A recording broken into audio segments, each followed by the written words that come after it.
Alright y'all, you all know me. I love all sorts of RPGs, and today I've got a turn-based strategy RPG that I've just got to tell you about in today's sponsored video.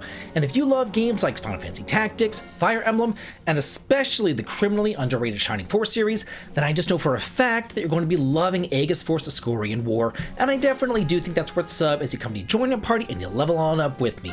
Thank you so much for the like, the hype, and the sub. It helps me out a ton. And right now there is a demo available on Steam, and you can try it out for yourself at any time by just clicking on the links below and even support them on their upcoming Kickstarter for the full game too. So yeah, y'all did hear me right. This here is trying to recapture the magic of the Shining Force series, so I knew that I just kind of had to dive right on in and then report on back to y'all. So let's go ahead and get started. I've played my fair share of strategy RPGs in the day.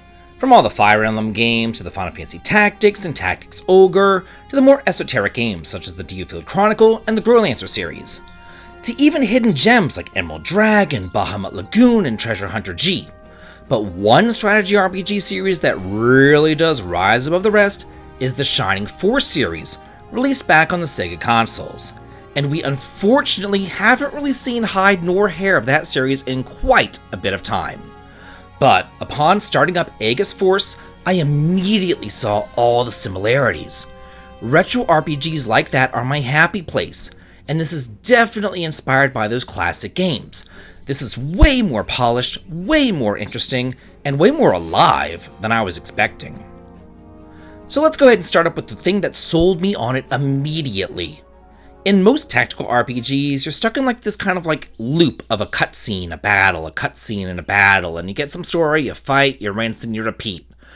Don't get me wrong though, I kinda like that, but sometimes it just feels so formulaic, and I would much rather explore the world at my own leisure and find things myself, rather than just, being told about things.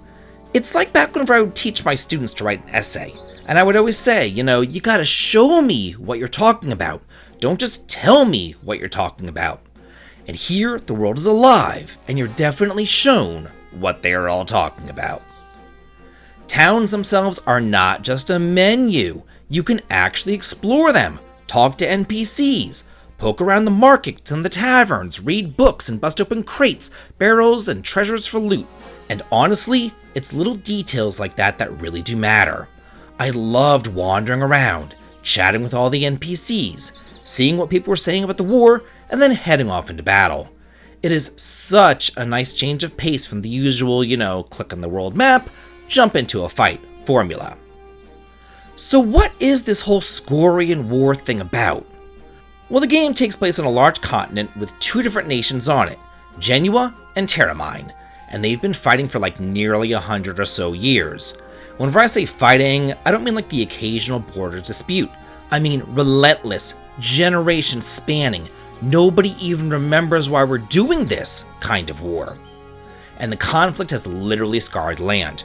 There's this massive rift in it called the Ascorian Scar, which was created by Genua's dragon magi hurling magical nukes at Terramine's Emberborn industrial army. So yeah, when these two countries disagree, they really disagree. Magic versus machines, tradition versus progress, dragon magi versus Emberborn. It's not exactly subtle, but it is effective. And that is what I like. This is not just another one of those good, great kingdom versus evil, awful empire plotline. Instead, it's a clash of ideologies, of two different ways of life. And the question that the game keeps asking is this: are you even on the right side? Or are you just kind of like a pawn in somebody else's endless war? And what are we even fighting for? You play as Callan Roth, a young warrior, and his best friend and magician Orvis, as well as the archer Vedette, who've been training for years to fight for Genua, as their carriage is attacked by insane birdman cultists on their way off to the front lines. And that there is the hook. Right from the start, you're not just marching in a battle with faceless soldiers. You've got characters with personalities, backstories, and actual voices. Yeah, there's voice acting here, and it adds a lot. None of them are just kind of the generic party member. They all have their own little quirks, their own party banter, and it just helps to make the world feel so alive. Soon enough, though, you'll also be joined up with other characters, like centaurs and bird warriors, and they'll even talk to each other while you do your exploring, kind of like how they talk to each other in the Trail series. And for me, that goes a long way in making the world feel like more than just a battlefield. So now let's talk combat, because this is where the game either lives or dies. Thankfully though, it lives! It's turn-based on a grid, just like Shining Force, and each character has their own movement and own attack range, as well as their own special skills. And you move in the blue tiles, attack in the red tiles, and positioning actually matters. If you hit an enemy from behind, you'll land like a backstab for extra damage, but fair warning, they can do the same thing to you. Also, don't expect something insanely complicated here like job classes or anything else like that going on, because they definitely kept it simple. Each character has access to up to 4 different attacks, and they'll learn more as they level up. And not only that, there's also combo techniques that combine characters' abilities for flashy and powerful results. Experience and leveling up is handled really well too, because everybody gets the same amount of experience at the end of the battle, whether they acted or not. That means that there's like no underleveled deadweight sitting on a bench anywhere. Your whole team grows together. But in a very old school style twist, don't expect everybody to get healed up after each battle either. You only get a full heal once you level up, which adds in like this really fun element of risk versus reward, especially in the tougher fights. Visually, I've got to say, the game does look fantastic.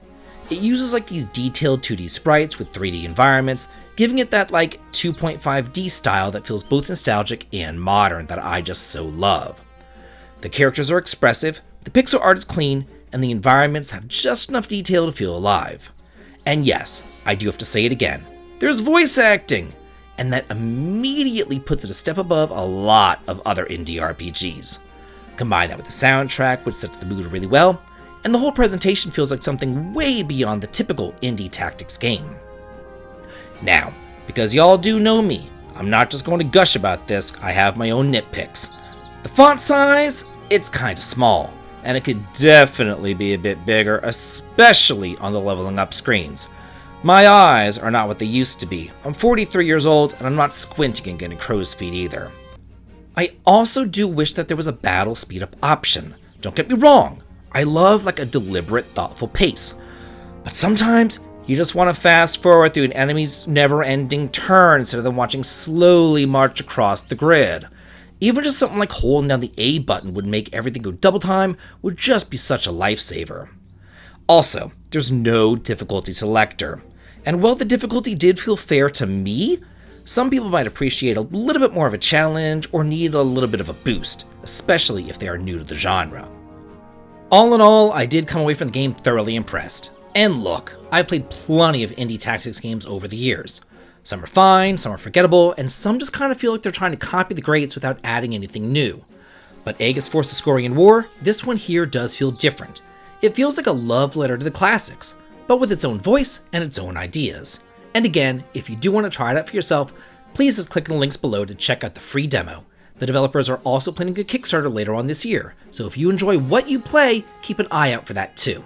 And hey, if you like this video and you want more RPG content, please be sure to smash that like and sub button. It really helps me out a ton. And I just love having you guys along for the ride. Until next time, don't get ambushed by evil bird cultists, and have a good day.